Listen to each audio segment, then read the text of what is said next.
Welcome to Legacy Conversations, recorded right here at the barn on Collimer Road. I'm your host, Mark Modulewski. Our mission, to educate, inspire, and entertain. Thanks for tuning in. Let's get started. Mike Rothman, welcome to Legacy Conversations, buddy. Thanks for having me.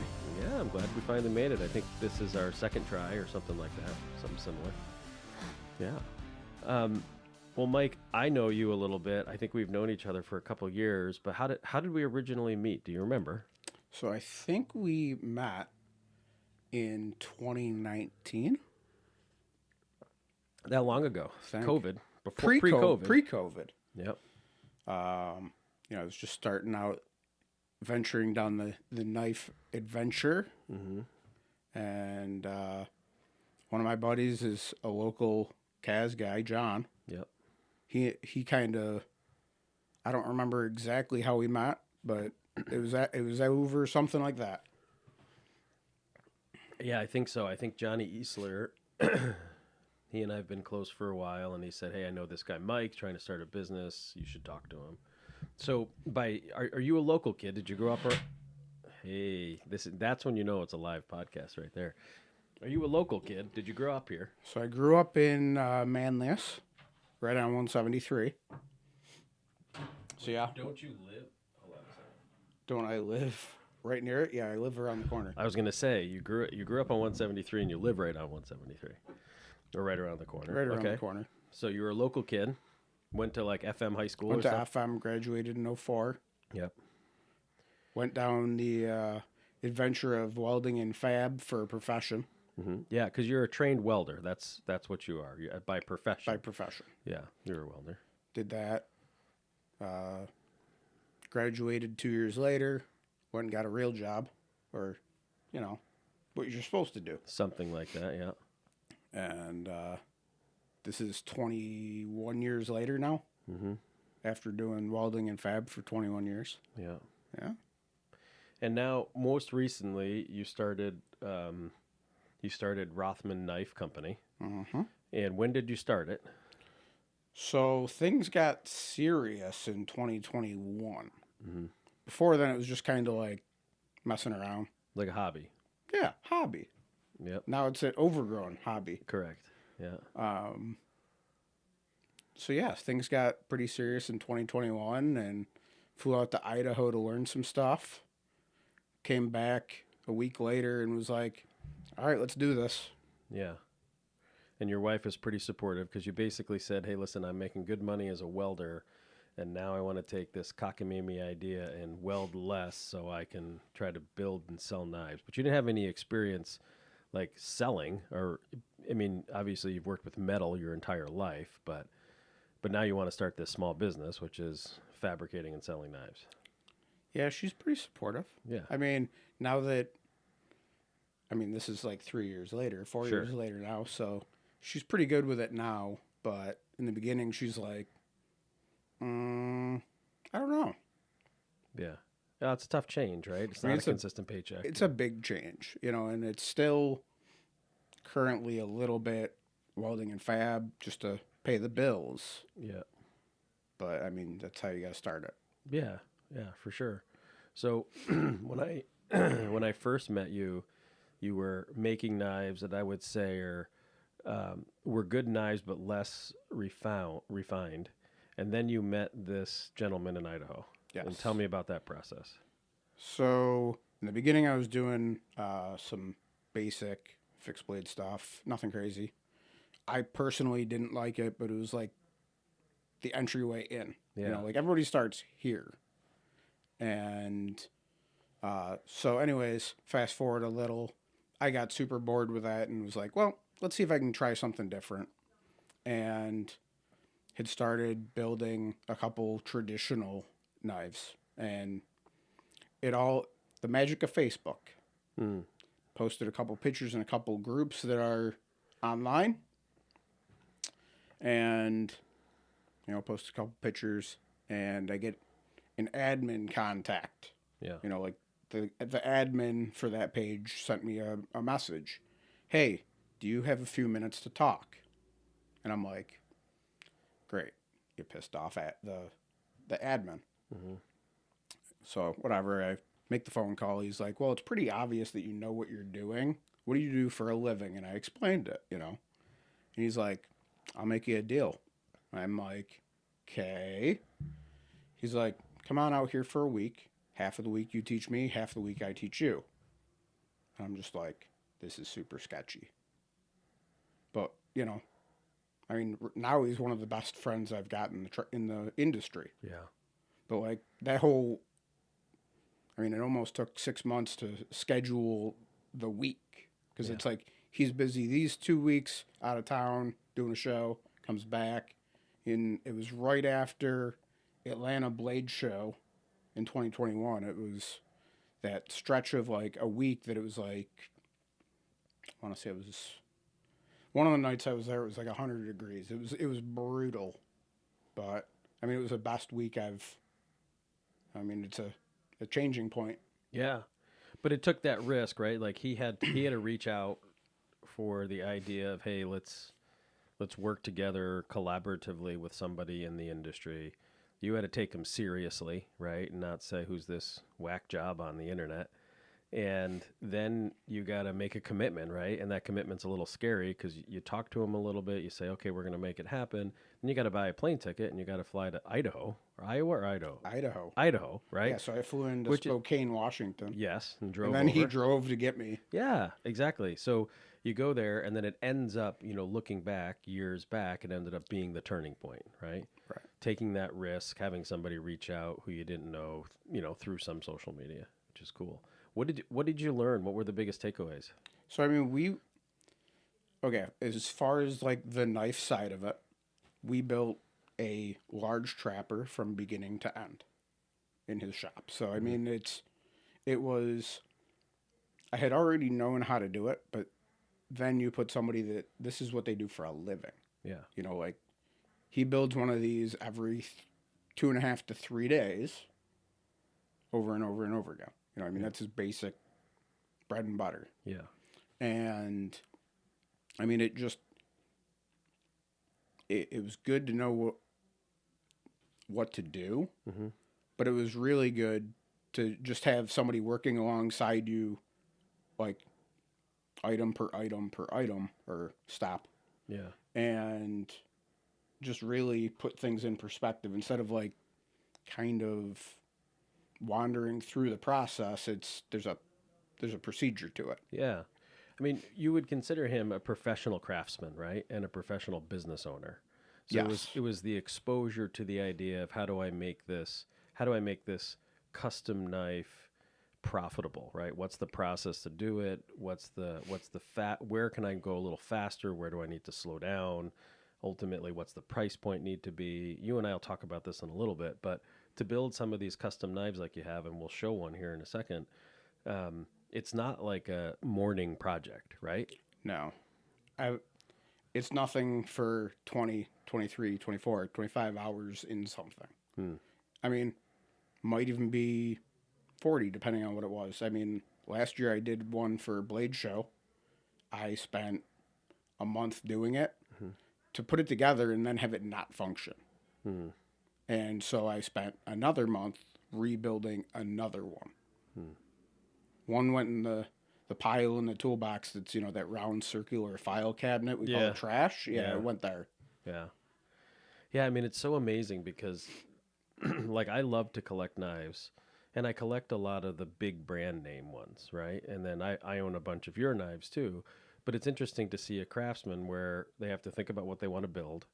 Then they have to secure the metal and then go through the process to have, have this finished product, right? So you get done in Idaho, you come back. What was his name? So his name's Luke Swenson. He was taught by he's originally from Texas, so he learned out of that Southern Texas group called the Slip Joint Cartel. I know, really weird name, but is what it is. Yeah. So he's from that group. So even in learning from him, you kind of have that. I mean, it's basically a pedigree. Yeah. I mean, it's the lineage of who taught who. Yeah. Yeah. So you get in with these guys. This guy's been doing it for a long time. Luke becomes like a mentor to kind of Right. teach you, and you can and he didn't even he taught you more than just procedure and how do you do a couple of things at the same time to move it along, but he was helping with the business piece, right? The price point, I mean, there's still. I mean, last week I sent him a text. Hey, what do you think of this? I mean, there's questions. What do you think of this? What kind of price point do you think? yeah, How's the market? I mean, the market's like everything else, goes up and down and up and down. yeah, And right now it's super slow, hmm which I mean, it's headed up, but hmm yeah. It's like anything else, ebbs and flows. So, so you meet Luke. That kind of helps a little bit, and you start building knives. You start building knives mostly as custom orders, right? If you don't have a custom order, then you're building something and throwing it out there. Hopefully, somebody can sell it. mm-hmm. But there were a couple other cool things that have happened over the last couple of years.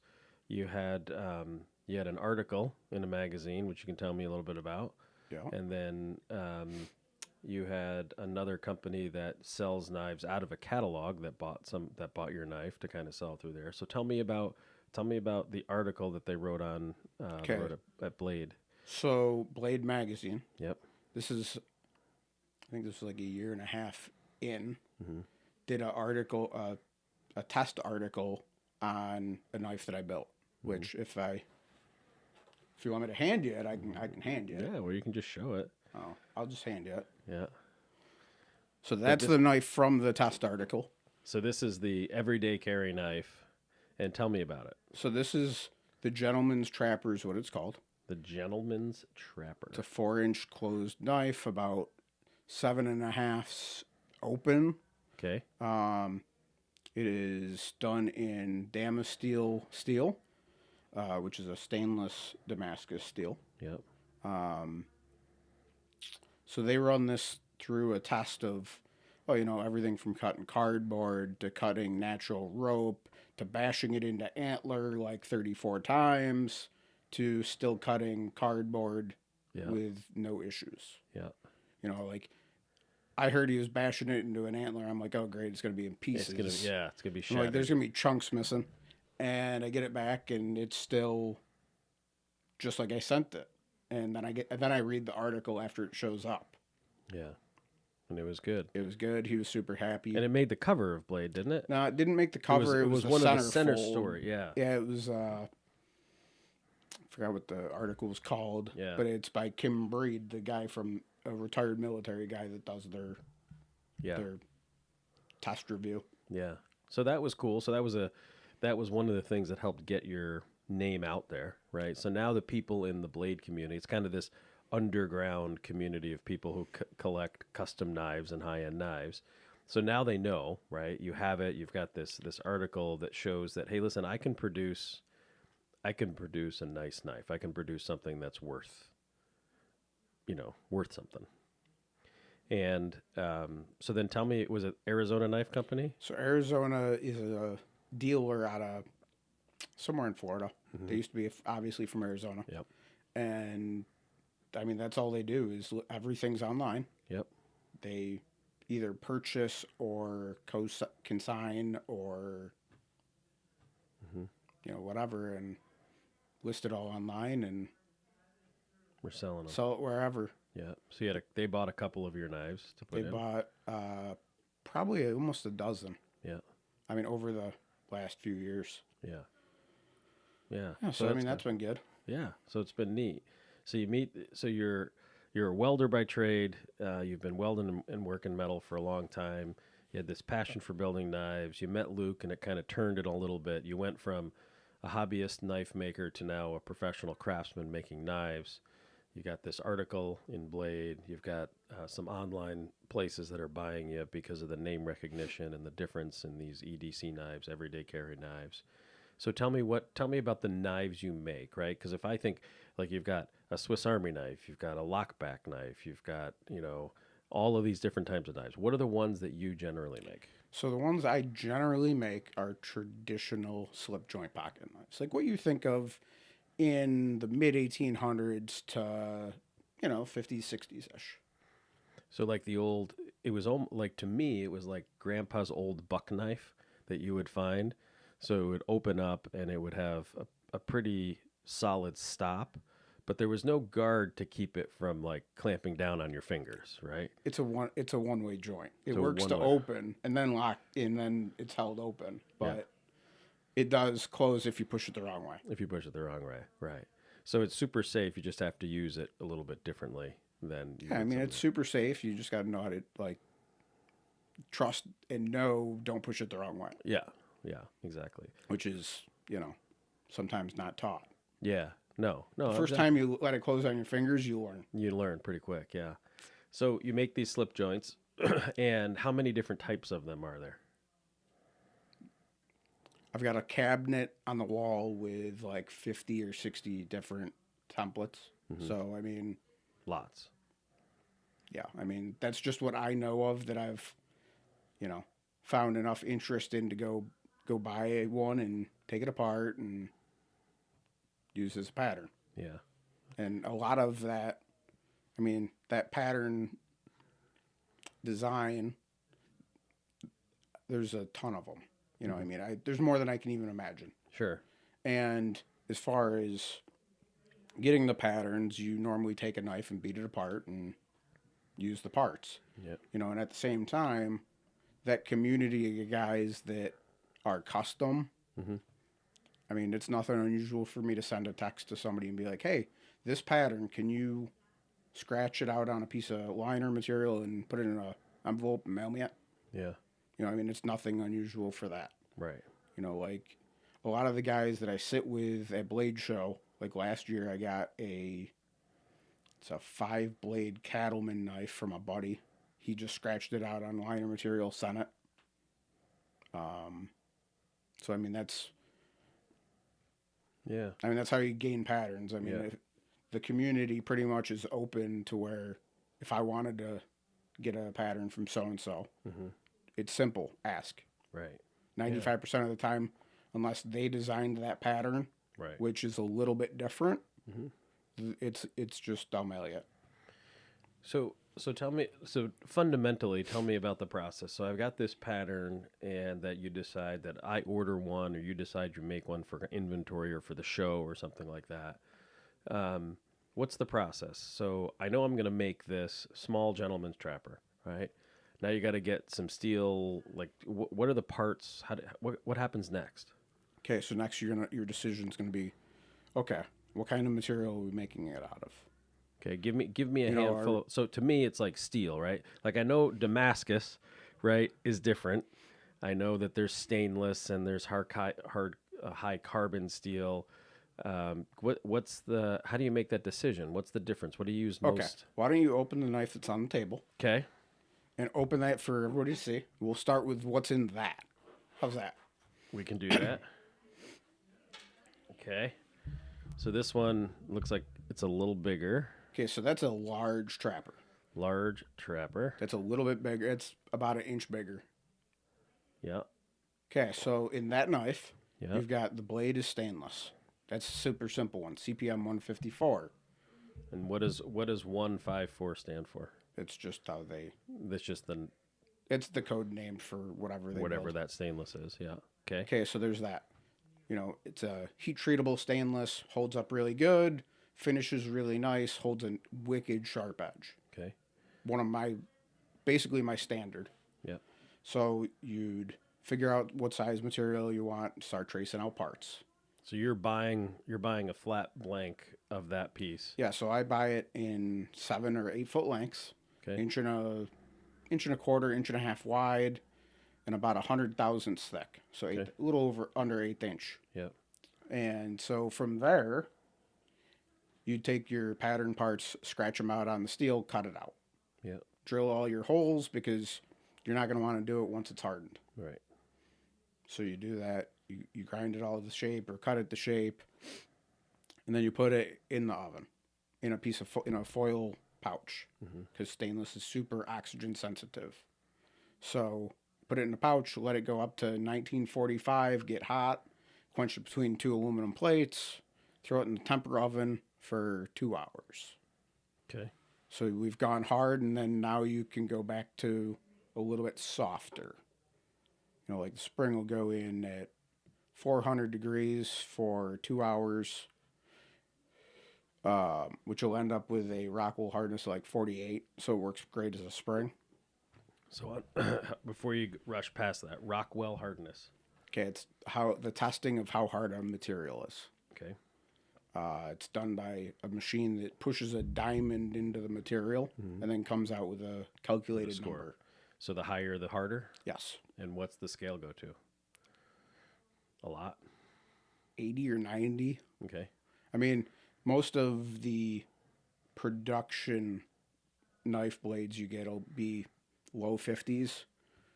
And that's a lot of them do it out of not wanting you to break something. They'd rather it bend, is where that will break. So, and that's kind of an interesting thing, right? So if you go get a, a Kershaw knife or something like that, people will use them as a like a screwdriver, right? But really, if you use it as a screwdriver, you're hoping that it's super hard so it bends, but realistically, nice super sharp steel, it'll get to a point where it'll flex and then it just breaks. Yeah, I mean, this one will flex super good because it's at that point. Yeah. Yeah, flexes pretty good. Yep. Flexes a lot. Whereas that one's not flexing. No, that one will flex too. It's just you end up with it being thin enough that it'll flex and come right back. But if you flex it beyond that point, it doesn't bend. It's just going to break. Just going to break. Yeah. Versus a soft one will flex, but it won't come back. It'll just flex. Gotcha. So I've got this. I decide what steel I want. You've got these blanks. You trace it on the pattern. You cut it out. You grind the profile, which is way more difficult than we're making it sound, right? Like to get a blade like that that's so refined and have the grinds on both sides. I mean, you're doing this by hand, right? It's not like you've got this big power machine. Everything's done by hand. Right. And some of these big blade factories, they're all going through some process, some grinders, so they all come out exactly the same. Right. And that's a production shop. Yeah. Not one-off. Right. Yeah. So all of them are different. So you got the blade there. And how many components in a knife like that you need to make? 1, 2, 3. That I need to make? Yeah. Okay, you got a blade, you got a spring. You've got liners. That one's got spacers in between the liner and the outer material. Then you got the outer material. And then there's 2 shields in that one. Yeah. And 3 pins. Yep. So you're getting all of these things together. They all have to be the proper thickness, obviously. You have a machine I've seen that kind of goes back and forth. Surface grinder that grinds it all to get it to there. You get the profile. And is everything heat treated the same? Is the spring steel the same heat treat as the blade? Okay, so the steel that's the blade and the spring are identical. The heat treatment is what's different. Okay. Okay, so the blade gets heat treated at 400 degrees, so it's harder. The spring is 1145, if I remember right. So it's higher temp, which takes out the hardness. Okay. Which allows the spring to act like a spring. And right. So it's not a spring like a coil spring that people are thinking. No, it's like a leaf spring. It's like a leaf spring. There's a piece in there, so when you open it up, it gives you that flexes stop. open. Yep. And then you go all the way open, and it's got like a positive stop and like a lock. It's not a lock going the other way to close it. It's only to open. It's a hard edge hitting a hard edge. It stops. Yeah, it stops, which is cool. Okay, so you got your spring. You've got that. Tell me about liners and bolsters and all that type of stuff. Okay, so that knife, there's a liner on each side, which is a piece of 45 thousandths 410 stainless. Okay. In that, you've got a milled, basically an integral washer so that you don't get rub marks. So that's an additional feature that you have to do. Mm-hmm. That one doesn't have bolsters. It's a shadow pattern. So the pin that would normally be peened in the bolster is peened in that shield that's cut on it.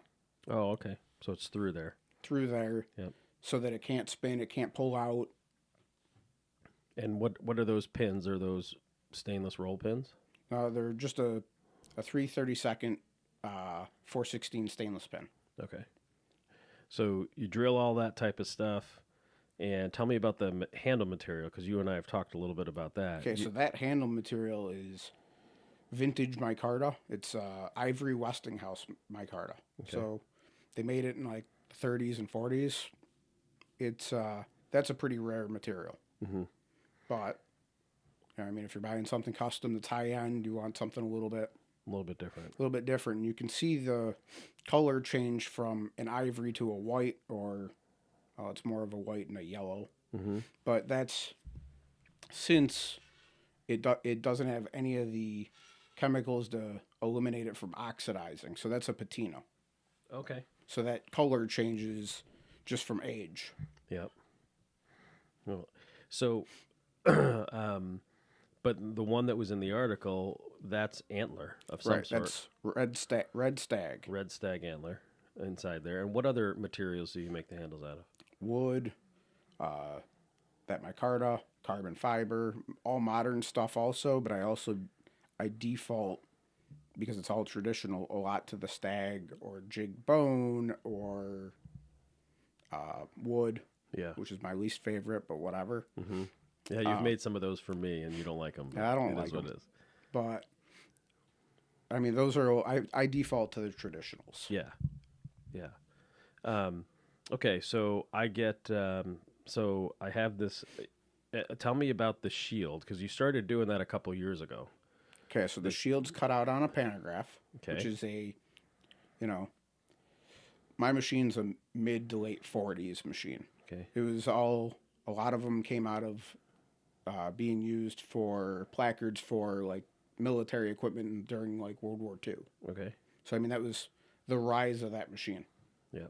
But a lot of us have adapted it to cut shields. Mm-hmm.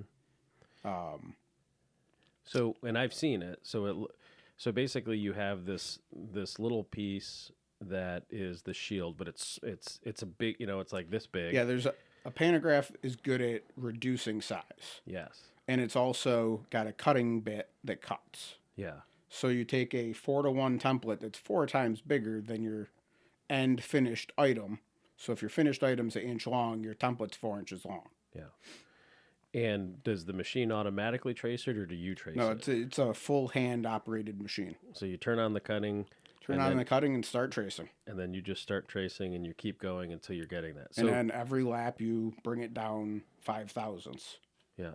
So you're doing 2 of them, right? So you're cutting out the shield, right, out of metal, and then you got to make the big decision where it's got to be in this material, and when it's in that material, when you start cutting it, it is where it is. Like there's no like start over. Or you can't. It's going in sand the it. junk. Right. It's going in the scrap Yeah. pile. You can't just tack some metal on there, grind it off, and really do it again. It's in there. You're committed. Yeah. And 100%. a lot of the time when you start, so I start cutting out a shield first. Yeah.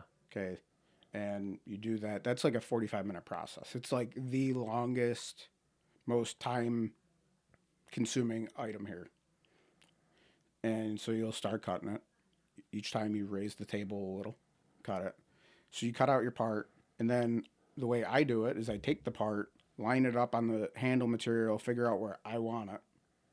I'll draw little hash marks, like the top of it, center-wise. Locate it there, set it on the machine, locate the cutting bit in the same exact spots. Cut out your pocket, which is actually a different template. They're normally glued together, but it's on the same part. Yeah. Yeah, so you've got the inside and the outside, Right. Because you got to move it in a little bit. Right. Exactly. And that's only, when you move it in a little bit, we're talking about fractions of a thousandth. Right. Like, it's a snap fit. Yeah, yeah. So you got this material, and it gets epoxied in there, right? Pretty much. It gets glued or gets epoxied. glued or something. Something gets put Some of the guys pin them. Yep. Pin right through. Pin through it and pin the pin on both sides. Yep. Yep. So, and that's one of the things about a traditional knife is to have, and a custom knife in particular is the material, the handle material is custom made and can be lots of different things. And then the shield or whatever else it is, right? If you have a pattern, it can be whatever you want. It can be any type of steel. It can be whatever you want, whatever you get the template for. I'm sure today you could probably 3D print some other ones and make whatever you want to make on side. Pretty much. And then when you go to put it together, fundamentally there's pins and there's some screws, but not all the handles go on exactly the same, right? Like some can be dovetailed and like Custom. custom. Whatever you want to do, you can do. Yeah. You know, I have been down the road of dovetailed bolsters, Hmm. and they're a total nightmare. Yeah, it's hard. They're hard because you've got a bunch of different angles all meeting. Like I've tried it in the beginning. That was super hard, and I'm like, I'm not doing this. Yeah. So you pick what your style is. Yeah. You know, and I'm still at this point trying to figure out my style. Yeah.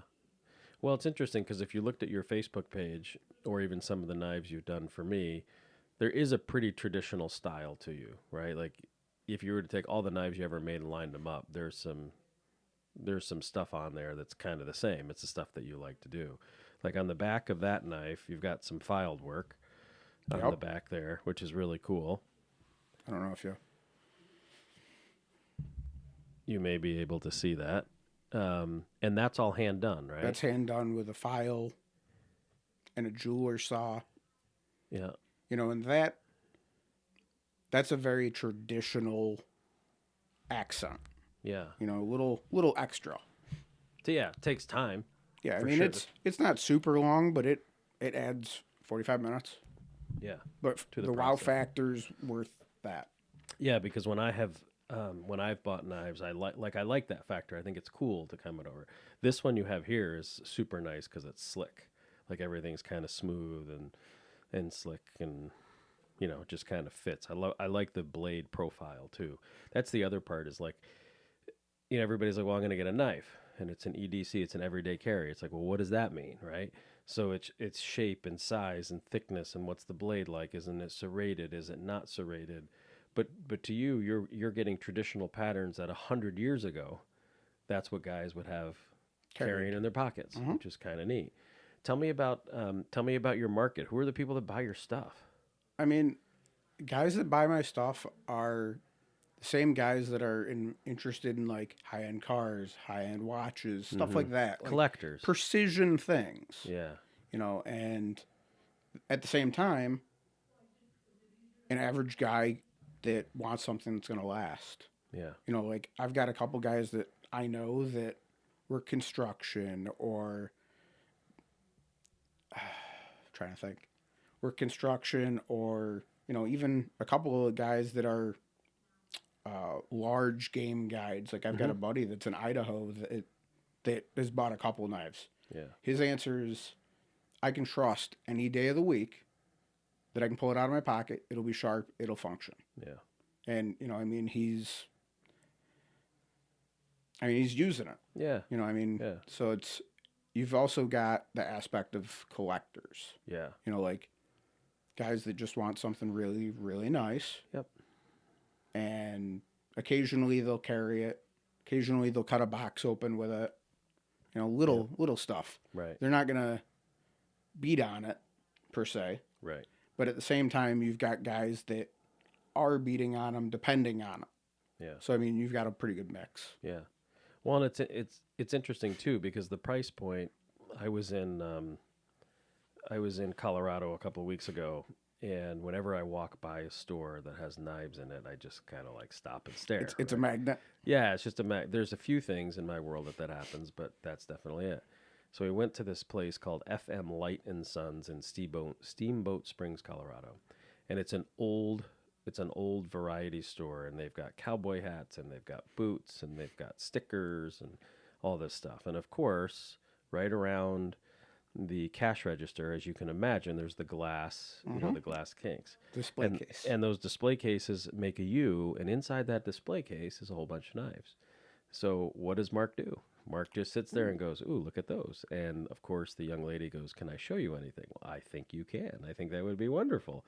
So before you know it, there's some little knife that I end up buying. And the reason why I bought it was because it was different, right? It was small and had a little profile, and I kind of liked it.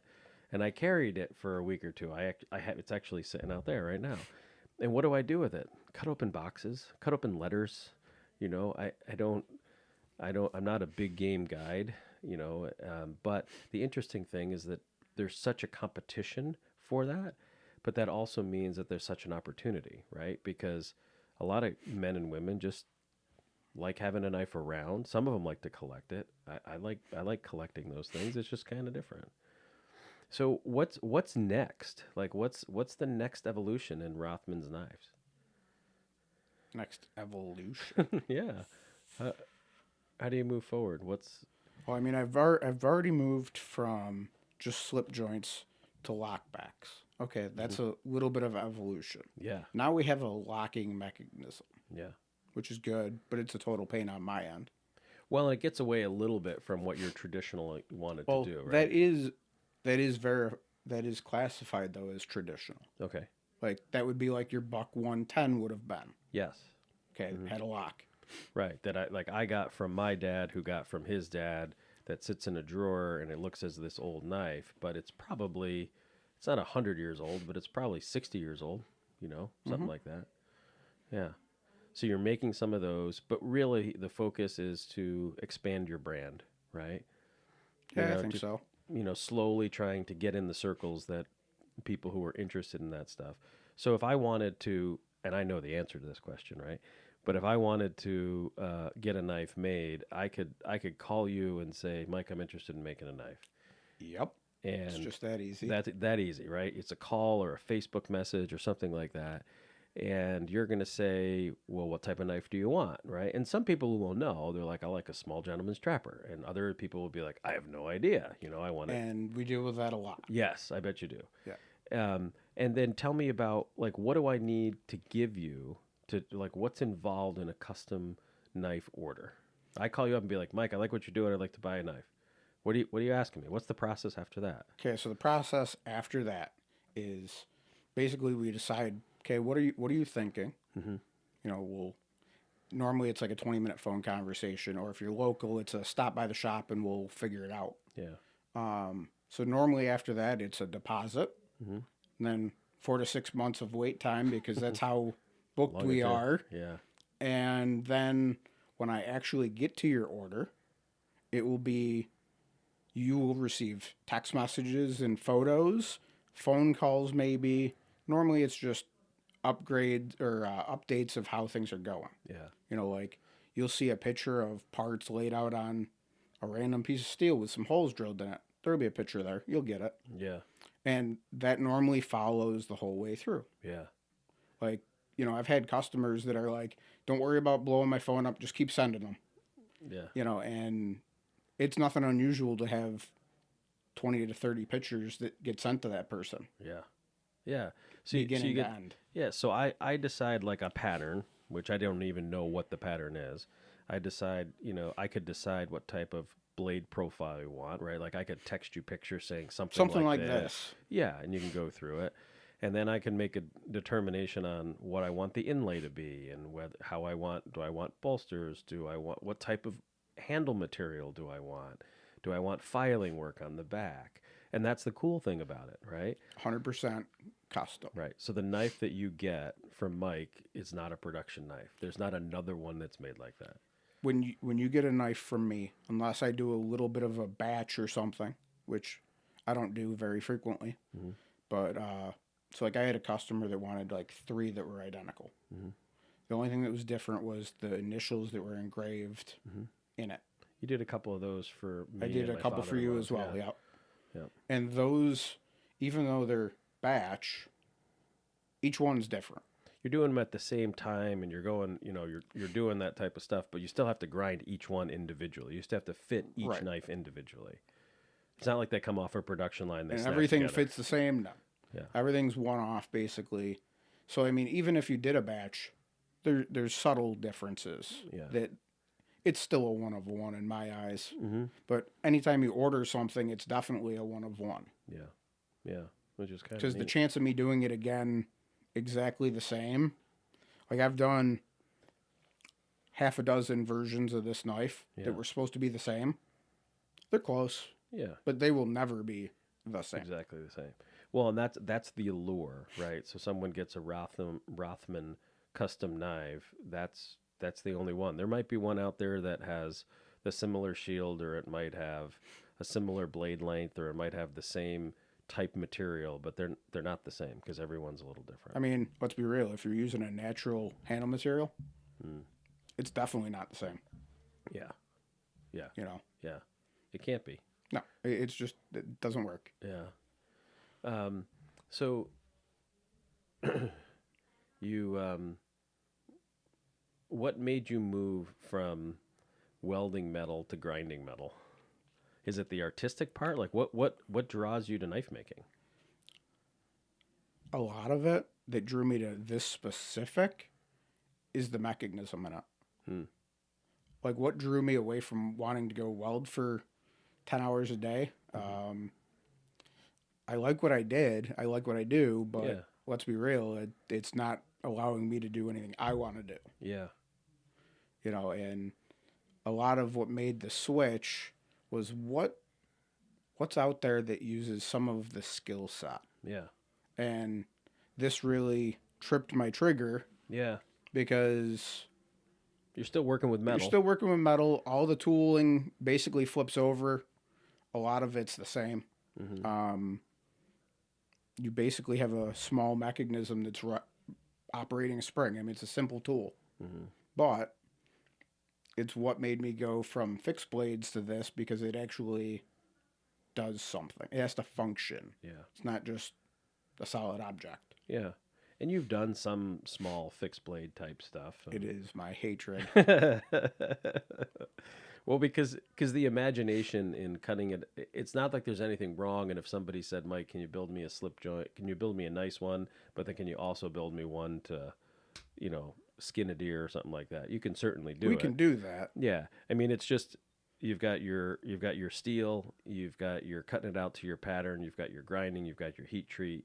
Maybe you can mess around a little bit with, the handle material, but it's like what's the blade show that's on Discovery Channel or something where they Forged in fire. forge and fire, like they're just going there real quick and you can do that, but you really have more of an artistic feel to what your knife shop is, right?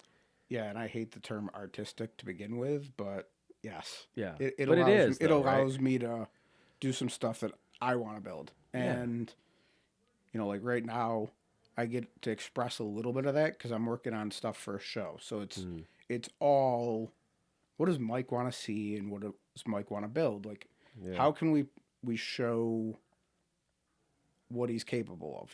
I'm pushing my brain on top of just an art thing because everything has to function. Yeah. Yeah. So, when's the next Blade show? That's the big show. June 6th through 8th. June 6th through 8th in Atlanta. Atlanta of 2025. And your goal is to be there with 8 to 12 knives, something like that are custom made, that's showing some of your, some of the skill, what you can do. They're all different, right? They're for sale or for show, whatever happens. Everything's available. Everything's available all the time, which is kind of neat, right? So you can talk there. You also are very reachable on social media, whether it's through Facebook Messenger. You have a website. Yep, we have a website. And what is it? RothmanKnives.com. Oh, kind of interesting. Rothman Knives. ROTHMAN knives.com, where you can go through there and get in touch with Mike to talk about it. So it's interesting that you said you're 4 to 6 months out, and that's because, like, how long did it take you to build that knife if you were to really go start to finish? 4 days, 3 days. 3-4 days. But in working a semi-part-time job, unfortunately, that knife took me almost like 3.5 weeks because you get a day or two here, a day or two there, and then you come back and are like, what was I doing? Yeah, you got to start over. But it's an interesting thing to think through. Like, if you were to start Monday morning at 8 a.m., for that knife to come out of the shop, is you hope that you get that thing out of there by Thursday night.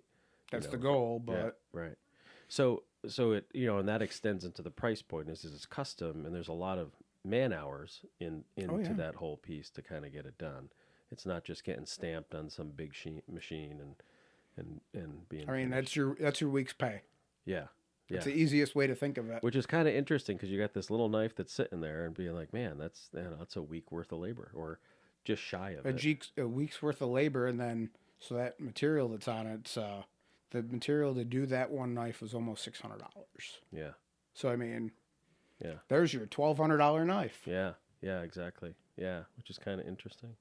And a lot of that, obviously, steel is what it is, and that price goes I up mean, and that down. goes up and down. Yeah, and then, but the handle material is also, I mean, the handle material on that was just as much as the rest of the knife. yeah, yeah. And but that's the thing everybody sees, right? Like obviously it has to function, it has to be sharp, it has to be durable. But when someone their initial reaction, like when I opened that thing up, was, boy, that's awful pretty. You know, That's the key. yeah, right 'cause there. you wanna look at it and be like, well, that's pretty nice. I'd like to have that. You know, that's kind of neat. It's just pretty cool. Well, I know it's our first time, and we should probably do it again. Believe it or not, it's 45 minutes. 45 minutes Perfect. of just chatting about Mike. So I'm excited about how far you've come in like a relatively short time. And how many knives do you think you've sold since you started? Out of everything I've built, I think I've only not sold two, and that was because I chose to not sell Yeah, it. like I'm gonna keep You know, those. like this one, I've eaten. It stays with me. Yeah, And then a couple that have ended in the trash can. I mean, I've probably built 150 knives yeah, in the Yeah. last, 4 years. right. Yeah, and you start thinking about it. You think about the time that goes into building those people or building those knives, and I think that's the part that I wanted to continue to help people understand that custom knife builders aren't necessarily judged based on the volume, right? No, it's definitely not. It's the other way. it's the quality. It's the quality and custom. Yeah, warranted for life, or at least your life. My answer is if you don't do anything too stupid with it, I'll fix it. Yeah, exactly, for sure. Yeah. Which is awesome. Well, thanks for coming in. I appreciate you spending a little bit of time. Thanks for having me. Yeah, after we get done with Blaze, we'll come back again. Sounds good. Thanks, buddy.